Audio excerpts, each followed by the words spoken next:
Why do old people play bad games? That is a common question I get in the comments of so many of my videos because I cover games from the 70s and early 80s. People want to know things like, what do you see in these games? They're so bad, they're so boring. Why are old people obsessed with these old blocky games? And while I disagree with the phrasing, and I don't necessarily identify as old, I'm old enough to understand what's being asked, and I do get it. Why, when games with so much more depth and audiovisual fidelity exist, do gamers in my demographic tend to still gravitate towards blocky old games from 30 and 40 years ago?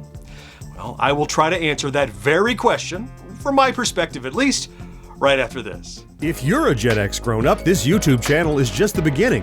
Go beyond gaming with a casual and humorous take on movies, music, TV, tech, pop culture, and more. Hear the weekly Gen X Grown Up podcast anywhere you like to listen, or visit genxgrownup.com/pod. Hey there, welcome back to Gen X Grown Up. I'm John, and I am a Gen X Grown Up. Thank you for taking the time to check out this video. Admittedly, games from the 70s and early 80s are objectively blocky, rudimentary, have crude sound, can be repetitive. That's all true. So why is it we keep coming back to them time and time again? Well, I think there are a few reasons I'm going to run through. The first being probably the most obvious, and that's nostalgia. I think most people will say that. They will go, oh, it's a game I played when I was a kid. It's nostalgic. I understand that. Look, we want to play those games again. But it's way, way more than that. Or at least I would assert that it's way, way more than that. And that's only, nostalgia's the tip of the iceberg. If it were just nostalgia, I don't think we'd be drawn back to these games over and over. There's more to it. Firstly, we experienced video games being born. And I don't just mean the nostalgia of like, I was there. I mean, we were the first generation to play video games. We went from, there's no such thing as video games, to, oh look, there's video games in an arcade, to, oh, I can bring video games home, to now they're everywhere. They're in your hand, they're in your pocket, they're on your phone, they're everywhere. And we lived through that transition. When you live through a paradigm shift in technology and you're close to that technology, we played those games, we lived through it, your earliest experiences are going to get burned into your psyche. Not just the first games we played, mind you, but the first games anyone ever played. And we were there. We're not playing them now because the games are necessarily the best quality ever produced, but because they were produced in real time as we were witnessing and experiencing this burgeoning technology. And at the time, it kind of seemed like magic, a magic that we now have the ability to relive. The next, I think, has to do, and maybe one of the most important, and that's imagination. Because these old games are so graphically crude, we had to work our imaginations to flesh out the rest of the game world. There was very little on screen. Look, you say it, they look bad, they're blocky and clunky. I know, there's not much on screen. Maybe we got a manual that told us part of a story, or maybe some artwork on the box, and the rest was up to us. I use Atari's Adventure very often as an example of this. Look, that little dot you move around, well, that's supposed to be a person. What does that person look like? How are they dressed? Do they have armor? What class are they in the D&D world? What's that adventurer look like? That arrow he picks up, well, that's a sword.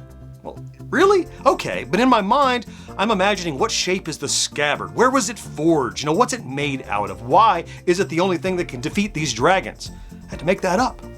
Speaking of the dragons, they look like ducks, but we imagined them as dragons because the instructions said they were. But what do they really look like? Do they have wings? How many rows of fangs do they have? Do they smell the stench of death like dragons you imagine in Dungeons & Dragons, for example? Look, we were given a general idea of a world and we took it from there. So that was in our head, which means while part of that game does live in a cartridge in the form of code, a larger part of that game lives in our imagination. We carry that game world we dreamed up locked away in old memories, and playing that old game again reactivates those memories. We're not just playing the code, we're reliving the world we dreamed up around the code. Whether it's those dragons in a magical kingdom, or blasting alien enemies out of space, or defending cities from nuclear apocalypse, pressing start on that old bad game, we're seeing more in our mind's eye than just pixels on screen. Now, this is not to say that modern gamers don't have imaginations, but with the photorealistic fidelity of modern games, there's no requirement to make up detail since they already exist. So when we play those old games, we're not just playing the game, but we're reactivating and reconnecting with an imaginary world that we built when we first played it. Another important facet, I think, is who we played with. When gaming was new, when we first played these bad games, playing with someone else sitting right next to you on the couch was as common as playing against some rudimentary AI. We actually called it playing against the computer back then. And even if we were just playing against the computer, it was pretty common that we weren't alone. Maybe our best friend was over and we were taking turns. Or maybe we fought with a sibling who wanted to go next. Or maybe we talked a parent into playing with us, and on occasion, maybe they even liked it. And as the premise of this video states, we're old. Time has passed.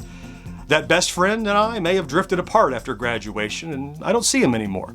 The sibling may have gotten married and moved away, and I don't see them all the time. That parent, quite possibly no longer with us at all. Not unlike that imagination factor, playing these games again unlocks not only the memory of, but feelings we experienced playing with someone we miss and remember fondly.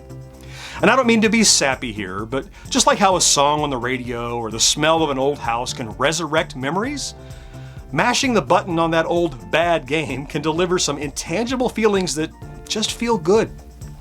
And look, I'm not saying all of this is true for every old person who plays what you see as a bad game, but these are true for me, and I suspect for many of my fellow olds.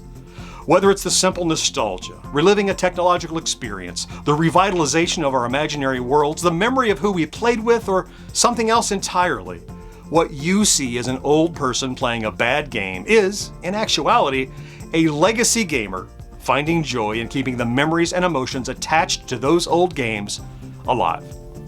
If you're of my generation, how does this compare to your experience with retro games?